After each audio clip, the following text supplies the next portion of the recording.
화류계에서 오래 일을 했던 사람이라면 내 지인이나 바로 건너 사람이 스스로 목숨을 끊었다는 소식을 듣게 된 경험들이 한 번쯤은 있을 거예요. 물론 저 역시 그랬고요. 유난히 그쪽 동네 사람들의 그런 안 좋은 소식이 들려오는 경우들이 많은데, 반복적인 쾌락, 일회성의 행복, 그로 인해 따라오는 허무감은 화류계 생활에서 뗄래야 뗄 수 없는 것들이죠. 안녕하세요, 공달입니다.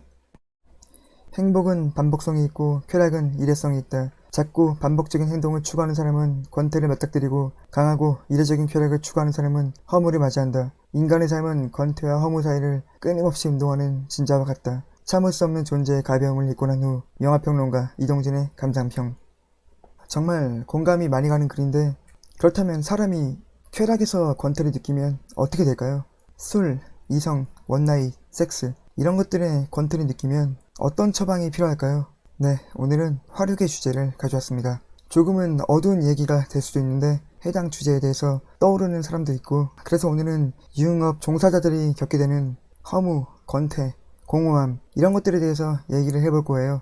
사람이 살다 보면 자기 자신이 한없이 작아 보이고 나를 둘러싼 모든 것들이 부질없다, 이렇게 느껴질 때가 한 번쯤은 있잖아요. 그래서 제가 전에도 우울증이나 조증은 화류계에서 쉽게 볼 수 있는 질병이다, 이런 얘기를 한 적이 있죠. 꼭 화류계 사람이 아니더라도 클럽 좋아하는 친구들을 두신 분들은 가끔씩 천장이나 어두운 화면을 비추고 공허하다, 이런 게시물들이 올라오는 걸 종종 보셨을 거예요.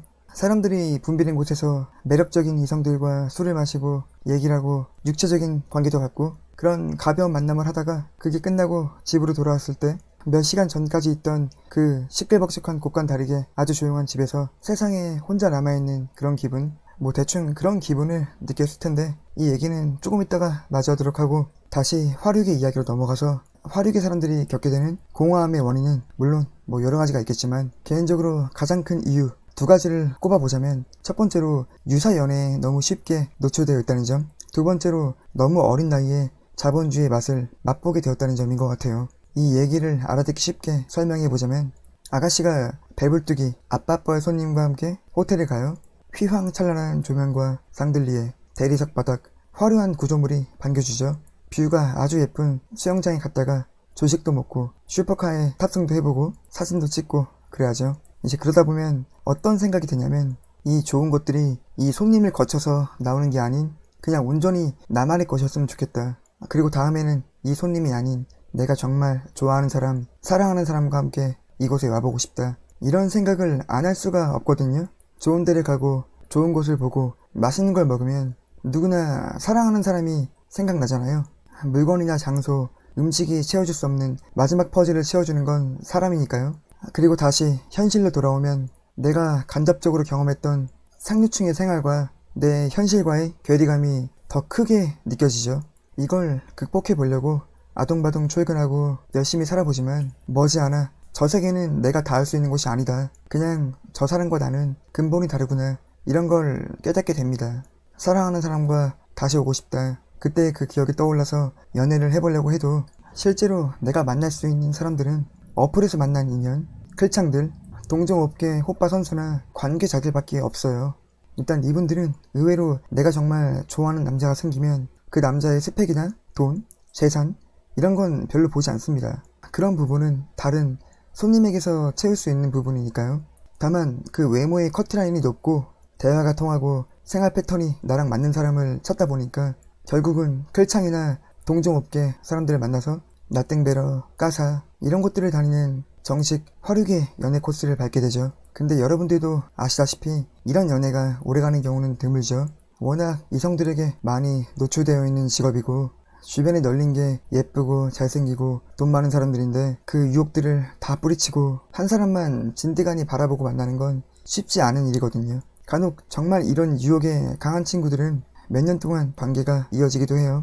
물론 아주 소수의 경우고 대부분은 그 유혹을 이기지 못해서 환생이별로 끝나는 경우가 많죠. 그리고 그런 짧은 연애 경험을 자꾸 하다 보면 정말 정상적이고 좋은 사람을 만나도 이번에도 여차하면 버림받을 거야, 이런 생각이 자리 잡았기 때문에 사소한 부분에도 예민해지고 상처받지 않으려면 나부터 환생해야지, 이런 잘못된 방어 기제가 생기게 되거든요. 상대가 정말 아주 약간만 소홀하거나 심정의 변화를 느끼게만 해도 또 버림받고 상처받을까봐 본인이 먼저 충동적으로 다른 이성을 찾게 돼요. 물론 그 다른 이성과의 끝도 늘 비슷하죠. 내가 좋은 환경이 있는 게 아닌데 어떻게 좋은 사람을 만나겠어요. 그래서 나 주제에 무슨 연애냐, 일에만 집중하자 이렇게 생각을 해도 사실 그 일부터가 유사 연애잖아요. 뭐 짧으면 1시간, 길면 3, 4시간 이렇게 손님의 애인 역할을 해주다 보면 그 중에는 정말 내 스타일 손님도 있을 테고 나는 일회용이다 이런 감정이 들고 허무하기도 하고, 아무튼 언니들도 오만 감정들을 다 느껴요.